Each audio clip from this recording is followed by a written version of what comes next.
Yakinkah, kalau ditanya yakinkah kita bisa memanfaatkan pada bulan Agustus? Pasti jawabnya eksekutif pasti yakin.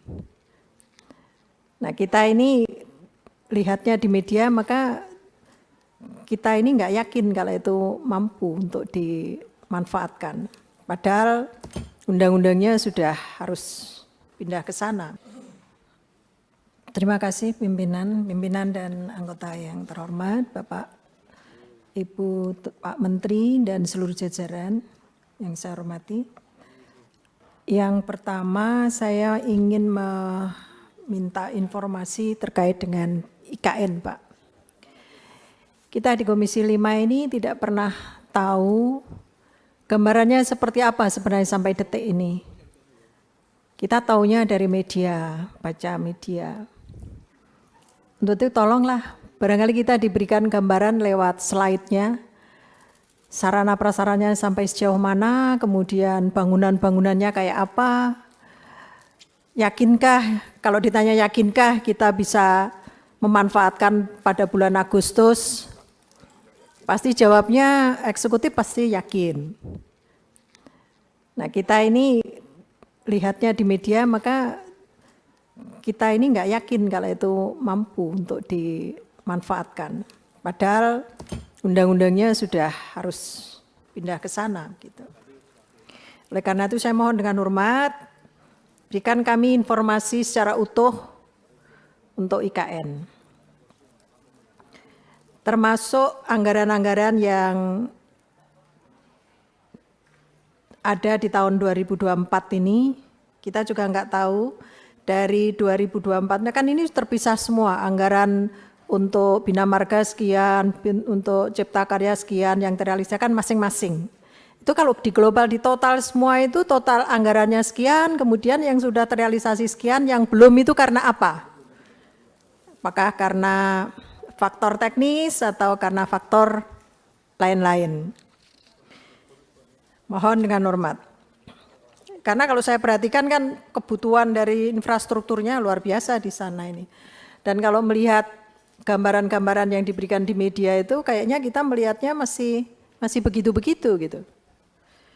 Makanya ini sudah bulan Juni, sebentar lagi bulan Agustus, tinggal 6 bulan sampai sejauh mana progresnya. Kemudian yang kedua, terkait dengan realisasi program padat karya tunai, Pak. Sampai sejauh ini memang masih 0% untuk pemukiman ya, permukiman termasuk Pisu dan Kotaku sanitasi pendidikan ini belum ada. Problemnya apa ini? Kenapa belum terrealisasi sama sekali sampai laporan ini tanggal 31 Mei? Ini belum ada. Dan juga Pak terkait dengan tenaga kerja atau padat karya ini saya mohon dengan hormat dan sangat program untuk tahun 2025 pun untuk sertifikasi tenaga kerja terutama untuk para kuli ya, tukang-tukang baik itu tukang batu maupun tukang kayu ini mohon benar-benar menjadi perhatian. Dan ini menurut saya penting sekali Pak, karena apa? Kalau mereka punya sertifikat seperti yang disampaikan, harapannya adalah dia punya standar untuk upah tenaga kerjanya. Tetapi sekali lagi dalam kenyataan di lapangan, program-program yang dilaksanakan oleh anggaran APBN, terkait juga ini pinjaman luar negeri, PHLN, ternyata ketika melakukan pekerjaannya, mereka memberikan upahnya di bawah garis, di bawah UMR. Satu hari 80.000 masih ada. Kenapa? Karena masih sebagian besar menggunakan subkontrak. Nah itu berdampak yang kurang bagus.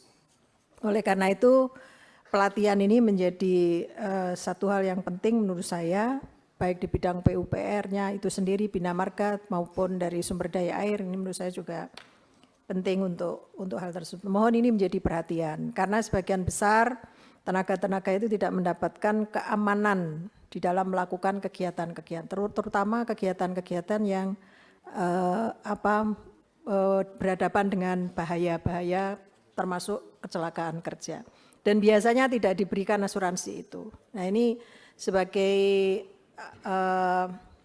ownernya atau yang punya anggaran yang kemudian dikerjakan oleh kontraktor, mohon ini menjadi perhatian, jangan sampai rakyat kecil menjadi korbannya.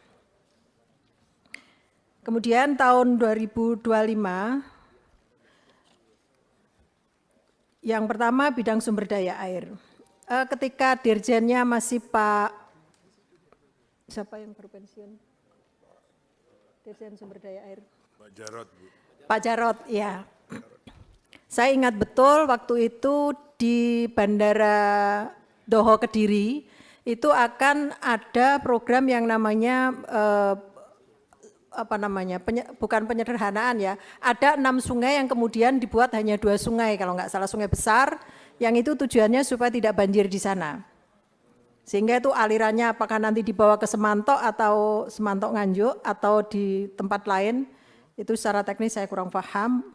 Tapi sampai hari ini di sini saya perhatikan tidak ada hal itu, tidak ada program untuk itu.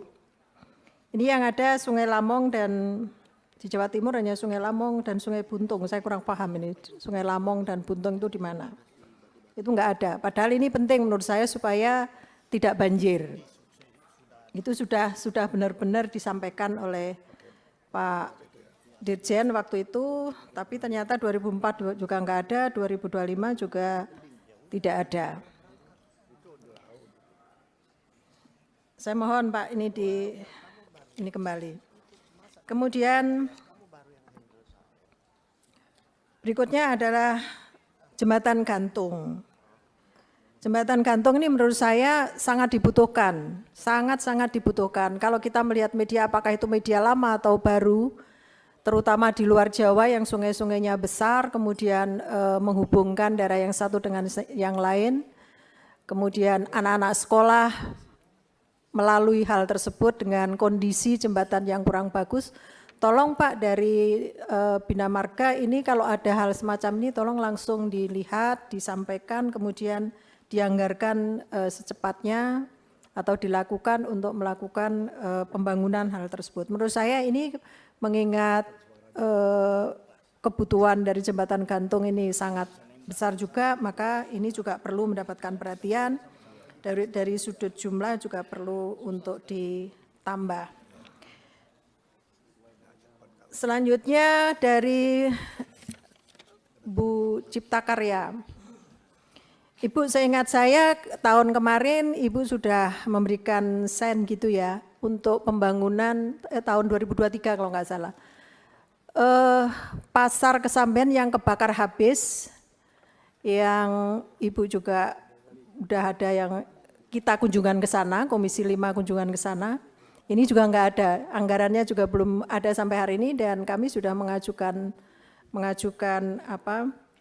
proposal tapi juga enggak ada. Kenapa ini menurut saya penting? Karena memang kebakarannya habis sama sekali enggak bisa, sehingga segera perlu dilakukan pembangunan untuk pasar tersebut. Selanjutnya P3 TGAI. P3 TGAI ini menurut saya juga program yang memang dibutuhkan karena dalam rangka untuk peningkatan kedaulatan pangan, tidak hanya ketahanan pangan tetapi kedaulatan pangan. Menurut saya ini perlu mendapatkan perhatian untuk P3 TGAI, terutama di Jawa Timur ya. Jawa Timur ini banyak daerah-daerah yang memang memerlukan hal tersebut. Dan kalau kita memberikan perhatian dan kemudian menambahkan irigasi tersier ini, saya yakin itu akan berdampak pada panen padi, meskipun kita juga tidak harus sepenuhnya menggunakan menanam padi, tetapi bisa tanaman lain, tetapi yang ini menurut saya perlu mendapatkan perhatian sehingga jangan dikurangi Pak untuk hal ini. Oh ya, masih tadi BSPS, yang BSPS belum tadi. BSPS ini yang ada di sini hanya 18.000 sekian. Apakah memang sudah nggak dibutuhkan nih BSPS? Padahal kita tahu bahwa masyarakat kita ini sangat-sangat membutuhkan dan menurut saya turunnya terlalu jauh dari tahun anggaran 2024, kemudian 2023 juga, 2024 aja masih ini ya, turun juga, dan 2025 jauh lebih turun lagi. Iya, terjungkal, terjunnya terjun bebas nih. Apakah dianggap tidak perlu atau seperti apa? Saya mohon alasannya ini kenapa dengan kalau dikaitkan alasan dengan anggaran pasti nanti arahnya ke sana. Tetapi paling enggak terjunnya jangan bebas gini Pak. Kalau jatuh sakit nanti kalau terjun bebas ini. Makanya saya mohon dengan hormat ini juga menjadi perhatian untuk anggaran ini. Kemudian yang terakhir Pak, embung Pak. Tadi ada kelupaan terkait dengan sungai yang ada di Doho tadi. Seingat saya juga sudah pernah saya sampaikan untuk embung di dalam rangka untuk mengurangi banjir, dampak dari pembangunan bandara itu adalah embung. Tapi di sini juga tidak ada anggaran untuk itu. Saya mohon dengan hormat, jangan sampai bandara ini berjalan dengan baik, tapi di sisi lain merugikan masyarakat untuk banjirnya.